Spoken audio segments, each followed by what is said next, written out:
What's going on, guys? It is me, Tyson the Trainer, back with another episode for you. For those of you watching at home, I don't know if you can see my new little standing setup desk. Pretty happy with it. Having caffeine first thing in the morning. Delicious. I missed out on last week's podcast. Not that you guys would know that I missed out, but I was in Melbourne and didn't get to record it. So playing catch up this week, and it's actually cool that I've started writing down ideas that people want to hear about in the podcast, or just things that come to my mind. So I have actually put a little bit more structure into this one. But before we get into that, just to give you guys a bit of a life update with what's been happening for me, because you care so much, whether you do or whether you don't, my podcast, you got to listen. So with me, I have finished my diet. I've been maintaining very, very well. It's been 2 weeks now post diet. I showed you guys, if you haven't seen it, on my Instagram, my reels, and my TikTok and stuff like that. I explained and showed people how going straight back to maintenance instead of reverse dieting, and didn't gain any body fat, and body composition actually looked better. So I'm going to explain a little bit of that in a second. But that's been happening. I got an assault bike because my shins are just giving me really bad issues. So every morning I'm getting up, 30 minutes, listen to an audiobook, get on the assault bike, ride it, and it's actually very good. It's funny because some people don't realize that like one thing can change your entire kind of setup or structure, right? So before the assault bike, I'd wake up in the morning. It depends on what day it was. It was either boxing or it wasn't boxing, because I box 3 days a week. So I'd wake up, do a little bit of work, go and get a coffee, and then come back, get into the day type of thing, and kind of just get into it. Like, I'd still listen to an audiobook, I'd still do a little bit of work, but then I'd go and get a coffee, and it'd maybe be like 6:30, 6:45 by that time, and then I'm doing work on the computer. Now I'm waking up. I missed the most important thing. Writing my goals down, first of all, always, getting that done. Then I jump on the assault bike for half an hour, and I get a little bit and I just listen to an audiobook or watch something informative. And then after that, like, I actually don't get coffee straight away, because now that I've done cardio, I'm a little bit more awake and alert. My body's like, all right, sweet, ready to rock and roll. So funnily enough, I actually put my coffee off a little bit further in the morning and lining up more with my breakfast, which breakfast is usually at 8:30, 9 o'clock. And so that's just kind of shifted my routine a little bit. And not that it's anything dramatic, but it's like now I have a little bit of extra work I can do and feeling more awake and alert. And even though I have the coffee, I don't feel like I need it straight away. Like when I finish my cardio, I'm feeling like good and energized. And now I can go and do a few other extra things before I think about I've got to go and get coffee. And so it's funny because sometimes little things like that can change our behaviors in big ways and shift, make like big shifts in our day and our routine. And this is also something we can consider, because sometimes one little thing can change your overall routine. And we can look back at like people who say, oh, the way I lost weight before was when I started running. It's like, okay, yeah, you started exercising more. That's 100% true. But you may not think about all the things that happen after that. Maybe after a run, you aren't eating the same breakfast you had because you're thinking you want to, you've run, you've pushed yourself hard, you want to have a healthy breakfast, right? I say it in quotation marks because you know what I mean by healthy, but people make those decisions. Or you could maybe run and then you're not hungry afterwards, so you're actually skipping breakfast and having a protein shake, which is a huge chunk of your diet, a huge chunk of calories that have just been taken away from your diet. And so we usually can never associate one thing with it being like the overall one thing that's changed everything. There's usually multiple factors that come into play. And so thinking about, little things that can shift your daily routine, or little adjustments that can really shift the way you make progress with certain things, is just something to consider, right? So again, it's my morning routine that's changed a little bit, and it's just the coffee, but I'm drinking coffee later. Maybe I skip this coffee. Maybe I have left caffeine in my diet overall, Maybe now that I'm doing extra cardio in the morning, I'm going to want to make sure that I go and get extra steps in for the day. I'm not going to, because I get 25,000 a day. But you know what I'm saying? Like, one thing can really be a catalyst for changing a lot of different life events. So that was a little bit of a ramble, but that's what that is. Now, so obviously, I've got the assault bike, sitting at my weight. Fighting's not going to be till later on in the year because I'm still not skilled at that fully. It's still me getting into it early, but it's fun that I get to train for that. So happy with that's going, and just maintaining at the moment on 4,400 calories. So extra food, which is great. I know a lot of people are like, oh, I'd love to have your calories. Yes, I know. Obviously, I get to live a good life at 4,400 calories. But again, be someone who does 25,000 steps a day, train every day, weigh my weight, and you'll be able to do the same thing.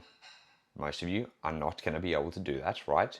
Because most of you, not just like the weight side of things or being a male, you know, not everyone's obviously going to be able to be a male, but it's like you have a job, you may have kids, you may have other things, and so we can never play this, oh, I wish I had your stuff. It's like, okay, yeah, sweet, I wish I had your income, I wish I had your family that you get to live around all the time, you know? So everyone's going to have things that they wish at the end of the day.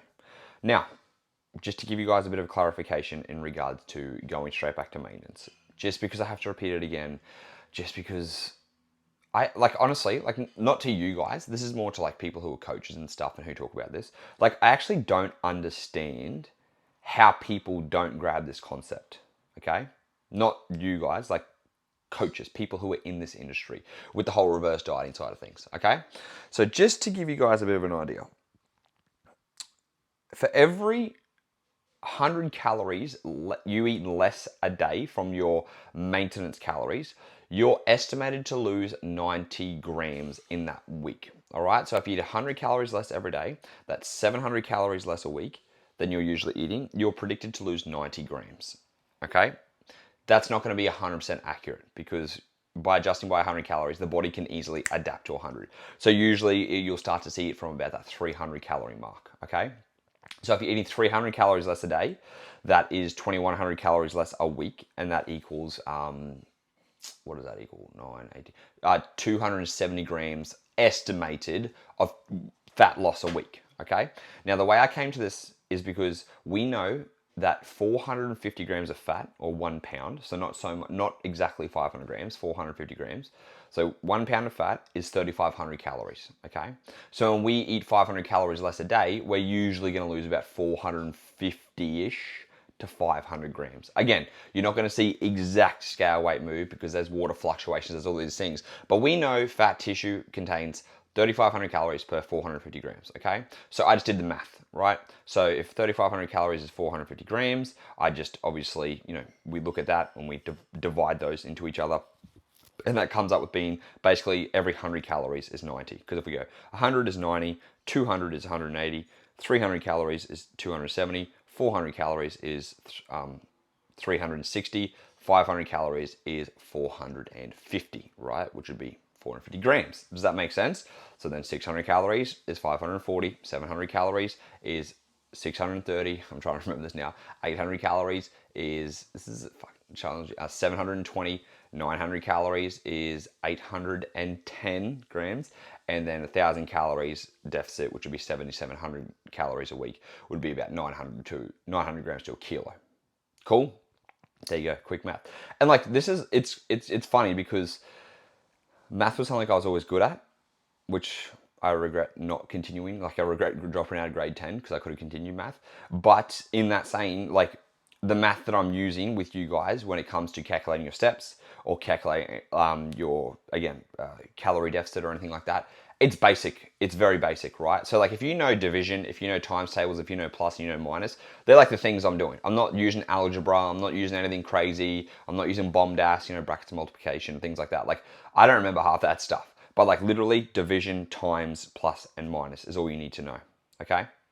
So I hope that kind of makes sense to you guys. And like I've already kind of done that work for you. You know based on every amount of steps you do, how many things that would be a multiplier for. You know that for every 100 calories, starting about 300 calorie mark, you're going to lose about 90 grams. Cool. So then that way you can just figure it out. So if you're like, okay, I'm in a 500 calorie deficit, I'm losing 450 grams. I'm in a 600 calorie deficit, I'm losing about 540 grams. And guess how you'll know that? Based on scale weight being lost each week. So with that being said, if you know how much your scale weight is being lost each week and you are now finished your deficit, because when we finish our deficit, we don't stop losing weight, right? Like when you finish your deficit, you've clearly been losing weight to get to that weight. Do you know what I'm saying? So if your goal is to get to 65, I'm trying to drink. Delicious coffee. If your goal is 65, right? And you've come down from 70 kilos, and this week on Saturday you hit 65 kilos and you were 65.5 during that week, well then you know that you're in a 500 calorie deficit. If you're losing half a kilo each week, you know you're in roughly about a 500 to 600 calorie deficit, 550 if you want to be exact, okay? So it's cool that we know this because based on what your that weight loss was that week before, you can determine your calorie deficit. And the longer you're in a calorie deficit, the slower you're going to lose, okay? So you may start by losing half a kilo at the start, but then maybe 8 weeks in, you're only losing 300 grams a week. So now you know if you're losing 300 grams a week, that you're in a 400 calorie deficit, not a 500 calorie deficit. Do you know what I'm saying? So as weight loss slows down, you know your deficit is getting less and less just because of metabolic adaptation, weight being lost. People like metabolic adaptation isn't as big as what people talk about, right? Just to kind of give you guys an idea. I think I'm going to dive into another topic. But metabolic adaptation isn't what everyone thinks is happening, okay? People think that like we're crazily reducing the amount of tapping, fidgeting, all those things we're doing. People think that like, our metabolism is slowing down by a huge amount. It varies so much between people, but for the most part, you don't have to worry about that much metabolic adaptation happening until you're getting to extremely low levels of body fat. Otherwise, you've been someone who's very, very overweight and coming down and losing large amounts of weight. So it's like the length of the deficit, the amount of weight being lost, and also, your degree of body fat is going to determine when, and also your genetics to it apart is going to determine your metabolic adaptation, I guess I would say, right? Because people go, oh, my metabolism's slowing down. Well, like you're becoming a lighter person. Like if you're lighter in general, you're going to have a slower, when we say metabolism, like a BMR, so what it is to be alive every day, yes, it's going to be slower because your body requires less energy because you're a smaller human. If you're a 70 kilo person, you go down to 60 kilos, you have 10 kilos less on your body. It requires less energy to fuel a 60 kilo person than a 70 kilo person. That's just what it is, right? And so people are like, oh, my metabolism slowed down. Yes, of course it slowed down. Your metabolism slows down because you're a lighter person. And that's why we use the baseline of 22 times body weight or 24 times body weight based on your actual body weight to know roughly what your new BMR is. So as I'm talking to you guys, I'm going to pull up the calculator just so you get an idea about like the differences in what your BMR could be. So for me, starting at 93 kilos, so if I went 24 times 93, my BMR was 2,232 calories. I just ran that to 2,250. Okay, so let's say 2,250. So now I am 88, and that is 2,100. Okay, so I have gone from a few hundred calories difference, nothing crazy, but it's like, okay, like 2,250 down to 21. What did I just say?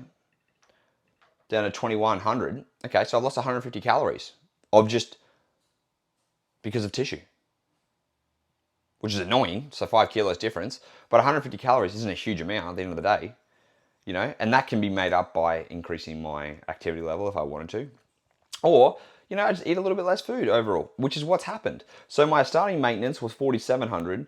My new maintenance is now 4,400. So it's a 300 calorie difference for 5 kilos difference, right? Which I'm not fussed about at all, to be honest. That's not bad at all. Because 4,400 is still great. Even if you're let's say you're at 3,500 and now you have to go down to 3,000. 3,000 is still a good amount of food.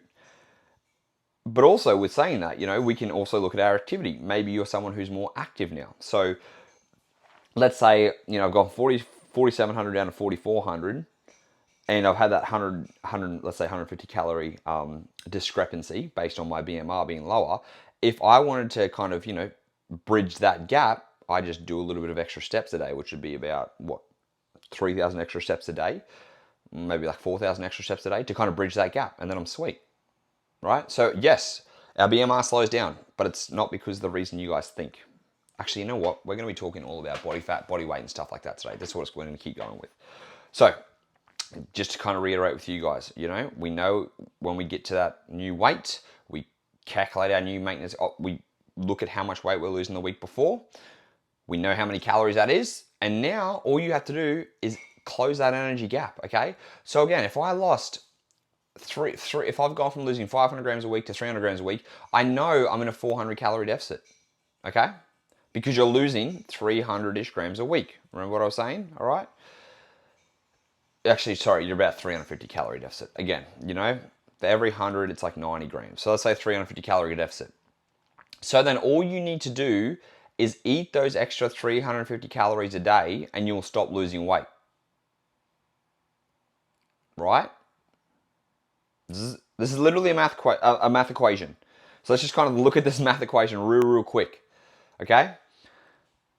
You're losing... So, I'm just trying to think the best way to explain this so people can understand it's a math equation. You're losing 300 grams a week.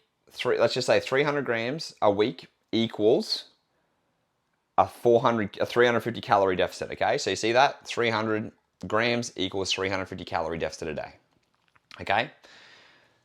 If you want to make 0 grams weight loss, you need to eat back 350 calories, and that will stop the weight loss, okay? And then that's it. And then you're maintaining your weight. It's literally that simple. And that's why coaches are like, oh, but you don't know someone's new maintenance calories. Well, it's not fucking hard to figure out. Doing that, you know, if your NEAT is affected, if your metabolism is affected, if you think metabolic adaptation's happened, then you just base it off, like, why would you still be losing 300 grams a week if metabolic adaptation was worse than you thought it was? Literally, our rate of weight loss each week can literally help us figure out how much we need to eat to close the energy gap. So there's no need to reverse diet at all. All right? Hope that makes sense to you guys. Real want to keep it simple as possible. And that's it. It's literally that simple. And then there's different ways you can do it, or you do, your activity multiplier like I talk about, based on your new current body weight, and you do your maintenance again, so 24 or 22 times your body weight, if you're a male or female, times your multiplier, and you're sweet. Honestly, guys, like, do not complicate this shit. Like I say, I try and keep it as simple as possible for you. Okay? So again, now I'm eating less calories overall to maintain my new body weight because I'm lighter. That's just what it is. All right? But if you're someone who's doing 8,000 steps and you want to be able to eat more food, then you can go to 10 or 12,000 steps, because you get that little bit of extra food to eat. So that's a cool thing. If you do end up losing a chunk of weight and you're like, oh, but I want to go back to eating my original maintenance calories. Okay, so for me, if I want to go back to eating 4,700, well, that would be like me doing 30,000 steps a day. And I'm not going to do 30,000 steps a day because that would be, it's just, I can, but I'm like, why? Why bother? 4,400 is great. So we can actually make up that reduction in our BMR and overall being lighter by increasing our physical activity if you want to go back to your original maintenance. So it could be an equation. So if I just do this equation real quick based on my new body weight, right, I need to do... There we go. I need to do 30,000 steps a day, just like I said. But fuck that. I'm doing 22,000 steps a day. Okay? I'm not doing an extra 8,000 steps for an extra 4 to 5,000 steps for an extra 300 calories. I'm not doing that. It's not worth it. Like, it's hard to eat that much food. But this is what I'm trying to explain to you guys. Like, it literally comes down to math. The more you can think about things logically like that, the easier it is to be able to kind of comprehend. And math doesn't come to everyone super easy. I understand that, but it's not hard math. It's very simple math to kind of think about. Again, the body's not 100% a math equation. There's so much things going on in the body, but it kind of is a math equation to a degree. We know that a calorie deficit, eating less than you burn, is going to equal body fat lost. That is a math equation. So I hope that kind of gives you guys an idea. Now, in saying that, let's just kind of talk a little bit about, body composition wise. So, body composition. Now that I've lost body fat, everyone's goal is to lose body fat and gain muscle at the same time. Unless you're a complete beginner, it's most likely not going to happen. Right? Losing body fat and gaining muscle at the same time is a very challenging thing. If you take steroids, it's going to happen. For me, being on testosterone replacement, there's a higher chance I can gain muscle when losing body fat. But there's also a higher chance that I'll maintain muscle mass. So now, I'm going to probably guess like I'm at 9% body fat, give or take. I'm going to go get a DEXA done, which is like a full body kind of scan to tell me what my body fat percentage is. And just so I kind of get an idea, right? So you guys will be able to see, obviously not on this podcast, but I'll put it on my Instagram, which will already have been posted by the time this comes out. You guys will be able to see what my weight was, and my measurements and my body fat and stuff before this, which was last year, versus now and where I'm at. All right. Now, the thing about body fat that I want to talk to you guys about is body fat. You do not need to know what your body fat is at all. Like, at all. Unless you are someone who wants to step on stage and you want to know how lean you are, yeah, sweet. But it's like, there is no, for me, knowing I'm 11% body fat or 9% body fat, what is that going to do for me? Nothing. But I have the cash to do it, and I want to check what my body fat is, you know? If you want to check what it is and you have the money to go and get a DEXA done, go and do it.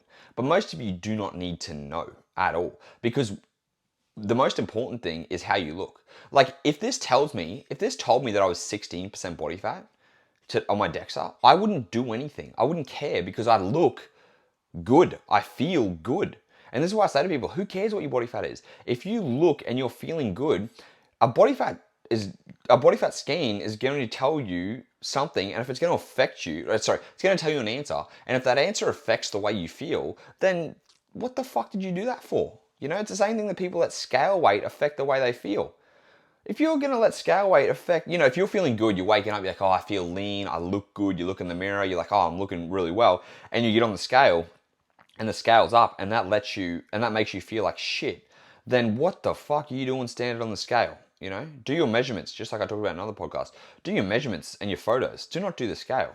And so for me, whatever that DEXA scan says, I don't give a shit what it says. I just like to know, just to see, okay, sweet. And also to show you guys, during this deficit and then going back to maintenance calories, showing people my muscle mass compared to my fat mass, right? Because you're going to see overall fat mass is down and muscle mass may be the same, might be slightly down because my glycogen is a little bit lower. But whatever it's going to be, it's going to show you that my reverse dieting had no effect. Sorry, my non-reverse dieting going straight to maintenance has no effect on fat gain, which will be also cool to see, right? So body composition. I have been getting these new scales. I got a new pair of scales because the Kmart ones I had, Kmart scales are fine if they're not moved and in the same place every day. And you're just, again, they're somewhere where they're not being tampered with. If you move Kmart scales, any cheap fucking scale, they just give you ridiculous answers all the time, and it's actually quite frustrating, because you're like, man, I just want to know what the fucking answer is, and if I stand here, it's 2 kilos lighter. If I stand here, it's 3 kilos heavier. And so I actually got this this scale called the Renfo Scale. So I'm trying to find scales that I can tell my clients to get, because I want a cheap scale that will be accurate, but not a ridiculously priced scale, obviously. And because this is the cheapest one, it's $45, it's $46, right? Plus postage, whatever that is. It's not that expensive. If you look at most smart scales, they're $100 and something. I'm like, fuck that. I'm not making my clients pay $100 and something. So I was like, all right, I'll get this. I'll give it a go. I'll see what's kind of going to come up for me in regards to what the data gives. And then so I basically weighed myself on the new scale in the one spot. I weighed myself on the old Kmart scale, and I then went straight to the gym and weighed myself, because the gym scale is calibrated properly, right? My gym scale lined up with my new Renfo scale perfectly. So I know the Renfo scale is accurate. So if you guys are looking for a scale, Renfo, Renpho, okay? Now, this is where I'm going to tell you guys something if you are going to weigh yourself or you're going to use this scale. This is a smart body fat scale, okay? Smart body fat scale. Do not pay attention to anything else but the fucking weight on this scale, all right? Because all of these things, these in-body scans, these Tanita scales, these smart body fat scale, all this shit, honestly, it is so easily manipulated and quite incorrect for the most part that there's no, what am I trying to think of? You should not be worried about this at all. That's all I'm trying to say. Do not worry about this at all with the body fat stuff. Just to give you guys an idea. So there's this little thing you can change on. It's called athlete mode or non-athlete mode, okay? As we know, I'm an athlete. So jump on the scale, click athlete mode on my phone because it connects to Bluetooth. This is the cool thing. It's Bluetooth connected. So it tells you all these little cool things, but they're not accurate, unfortunately, which is annoying because I wish they were. So I jump on. It tells me on an athlete side of things, my body fat is 16%. All right? There is no way that I'm 16% body fat.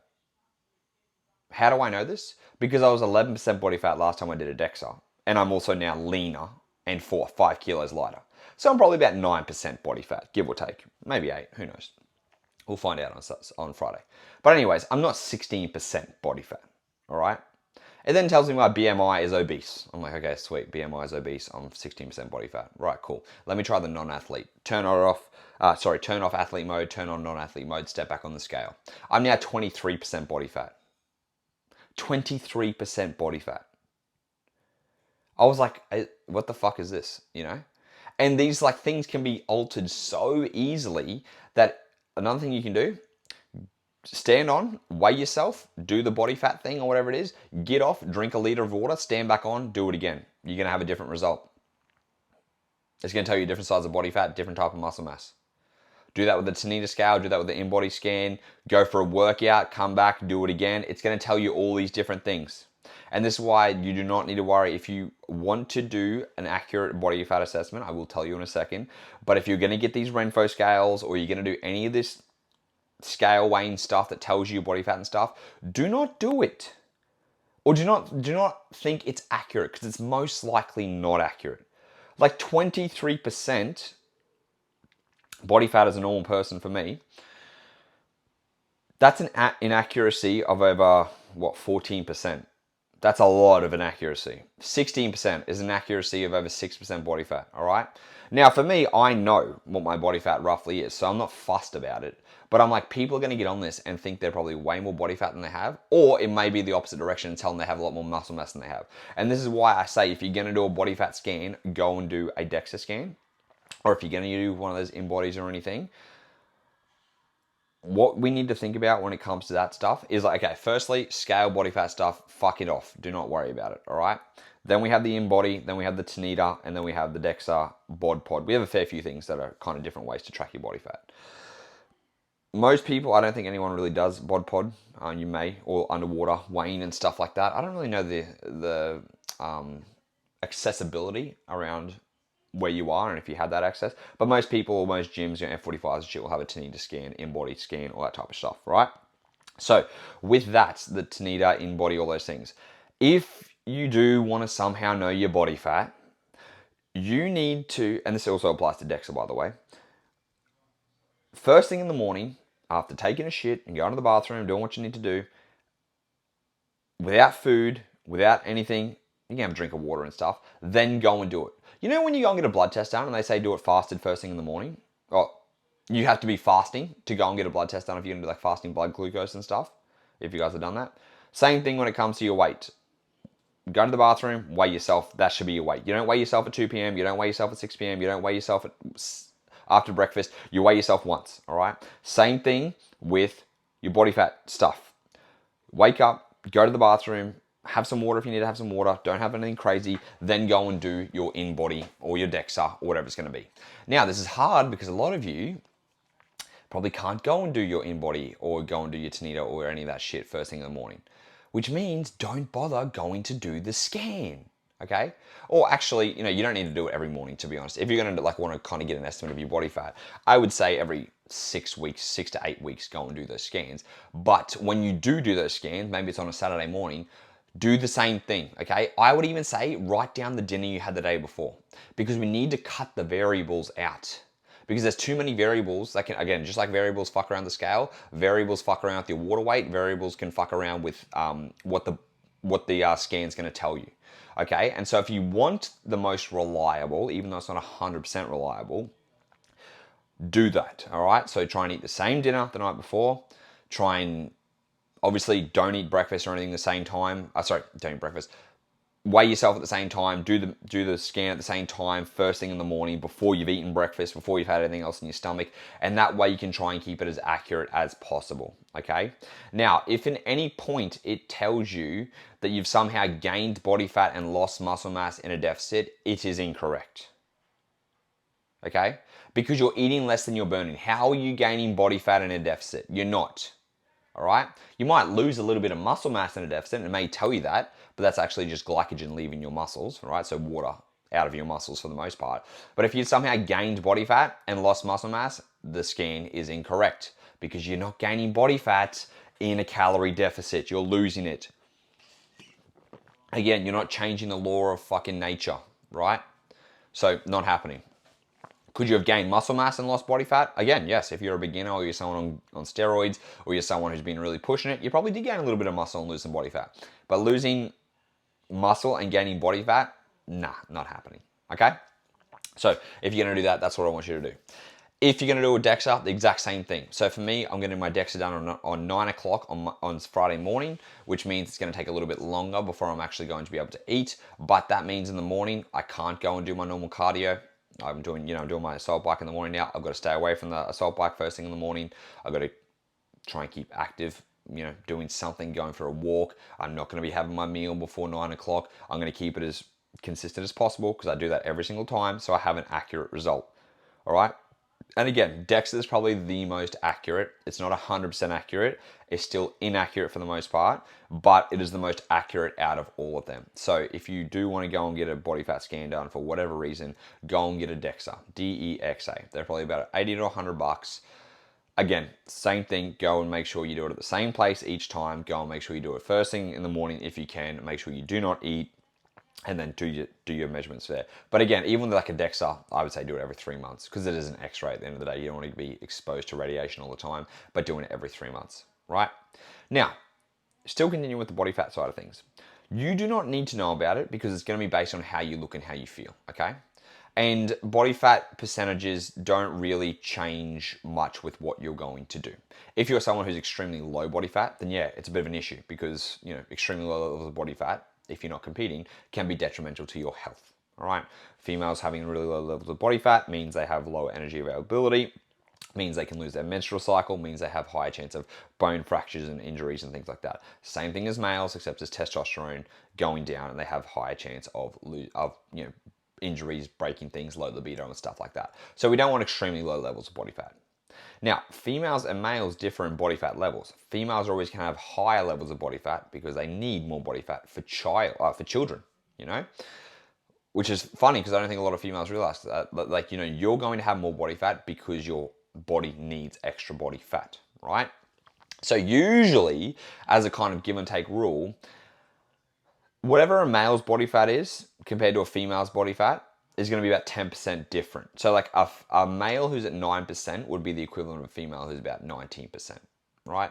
A male at 2% would be equivalent of a male at 12%.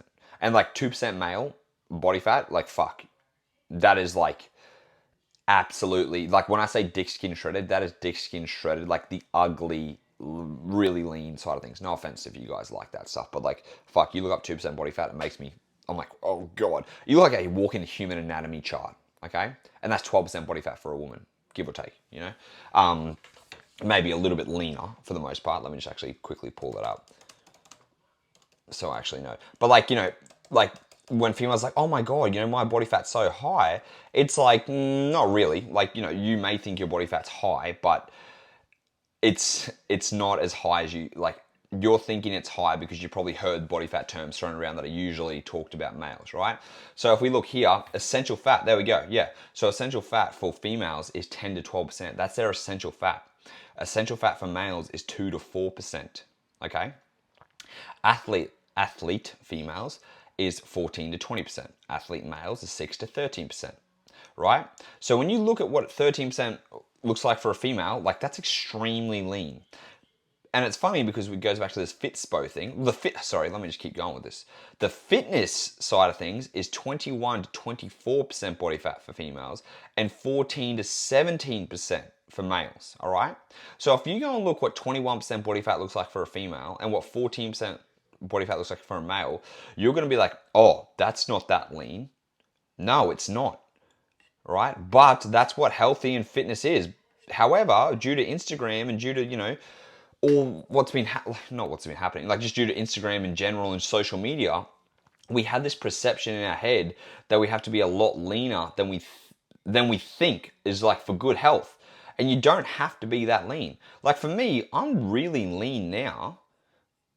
It's not because I chose that I'm like, I want to lose body fat. Like I think I looked good at 93 kilos. Like I felt good. Everything was good about 93 kilos. But I had to do it for boxing. So it wasn't body composition focused at all. It's just because of boxing.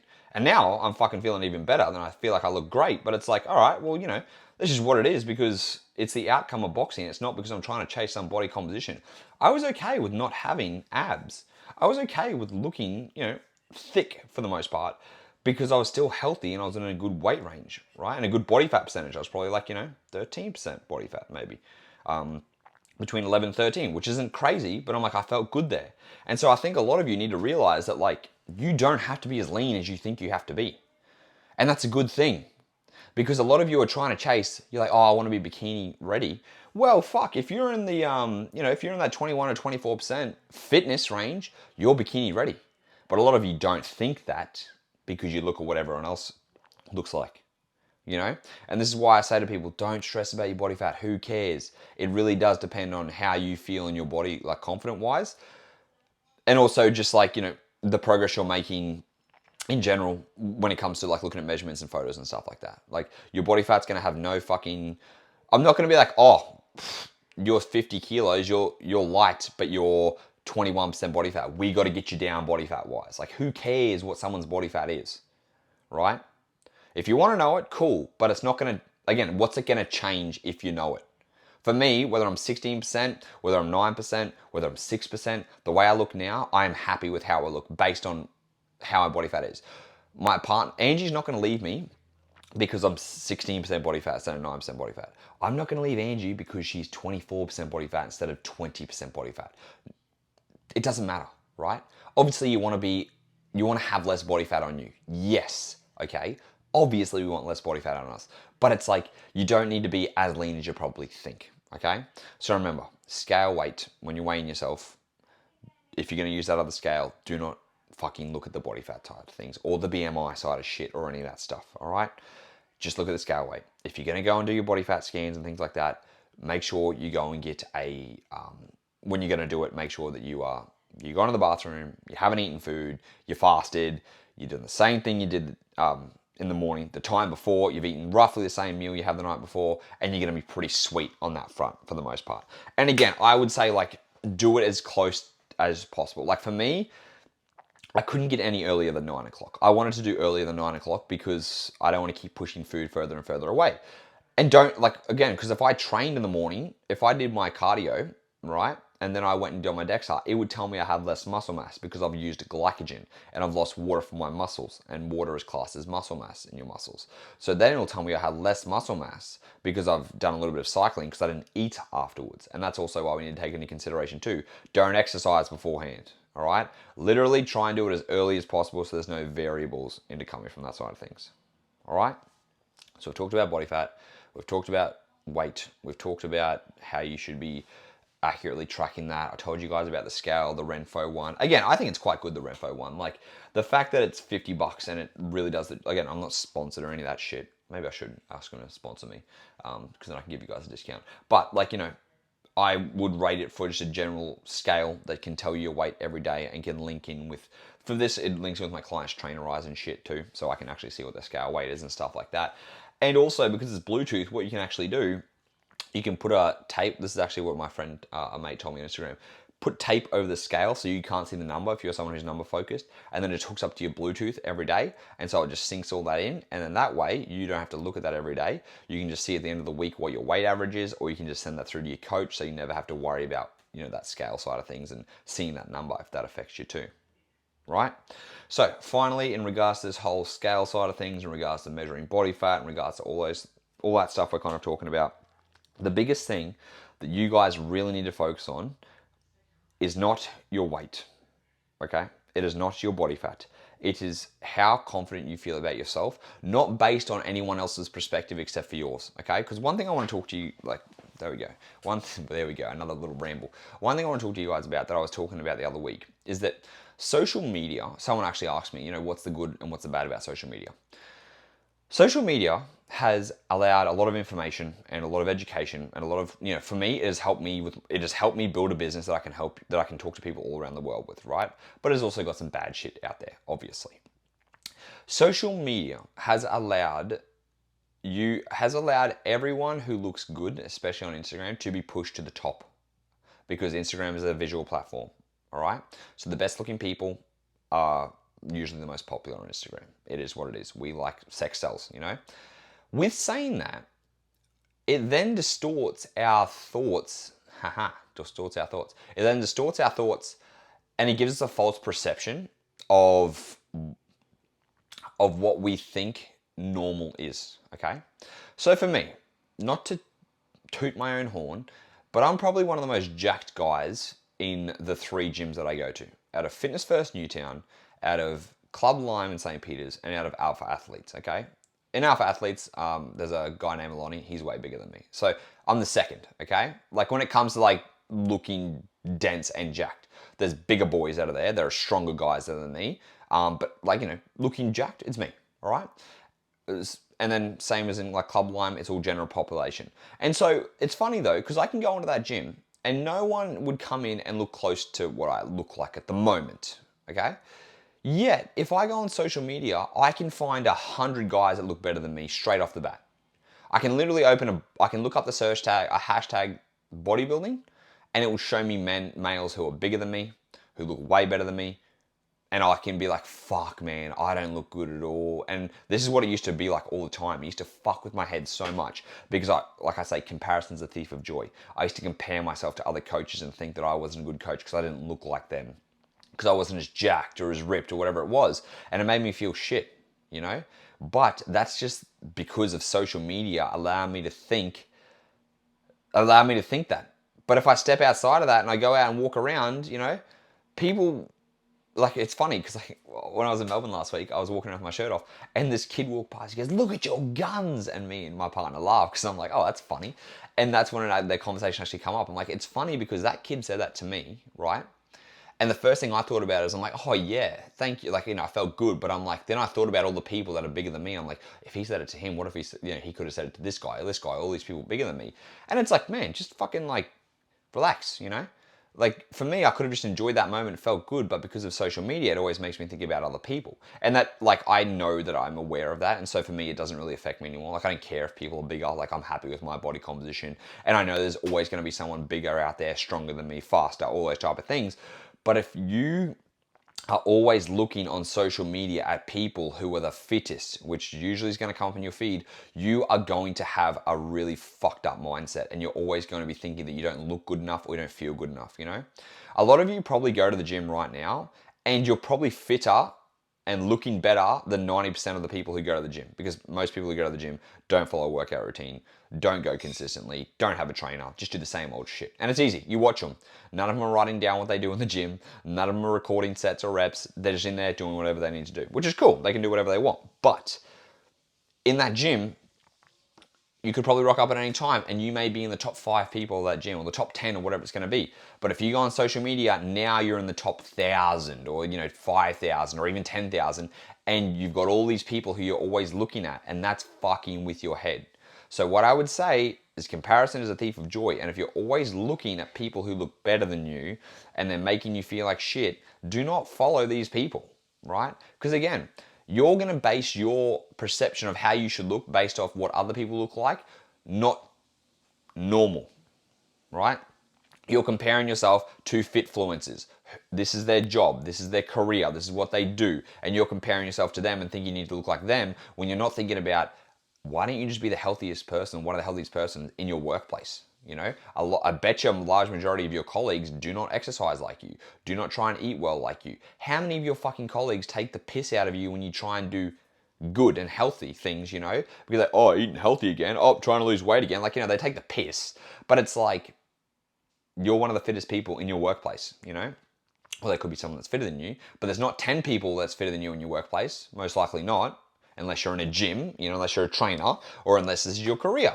You know, and so this is something you kind of need to take a step back and think about. It's like, are you trying to achieve results based on what you see on social media versus based on what is actually healthy? You know, 21 to 24% for females and 14 to 17% for males is health and fitness, right? Athletes are lower than that, okay? So then you may be in an athlete category, but either way, like, you have a distorted idea about what health is and what it looks like because of what happens on Instagram and what you see. And not just Instagram, just social media in general. So that's what I kind of want to leave you guys with today, is think about who are you following? Who are you comparing yourself to? Are you thinking you need to look like these people when this is not your job, not your career, and you think you need to look a certain way because of how that's brought across on social media, when actually what the research shows that you don't need to be as lean as you think you are. All right. So I hope that gives you guys some thinking time. That is 45 minutes. That is done. And you know what's funny? This is actually a random podcast.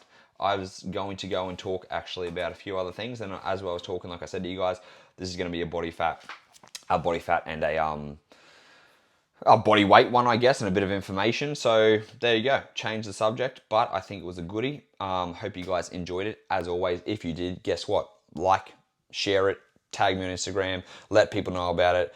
Get the word out there, because I really enjoy sharing these and helping people out and sharing no bullshit information. So until next time, my friends, speak to you then.